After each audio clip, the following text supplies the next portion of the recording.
பா நாளிலேருந்து நீ வேலைக்கு போகாத, நான் பாத்துக்கிறேன்.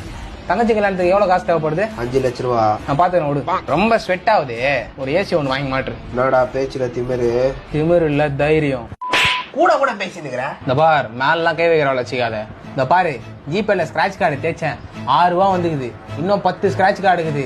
1 லட்சம் 2 லட்சம் வரத்து கூட வாய்ப்புக்கு தான். அப்புறம் லட்சம் கோடி நீ செட்டில் ஆக வேண்டியதான்.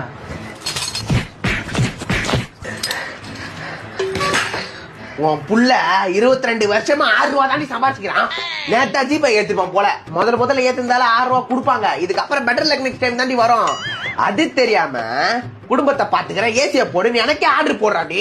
இதோ பாரு, கம்முன்னு தானா 3 வேளை சோறாச்சு போடுவேன். இந்த மாதிரி தானே புதுசா ஆரம்பிச்சேன்னு வச்சுக்கோ, கை தட்டு போட்டுருவேன். எங்கடா போற? ஏடிஎம்ல இருந்து 6 ரூபாய் எடுத்துட்டு வர போறேன்.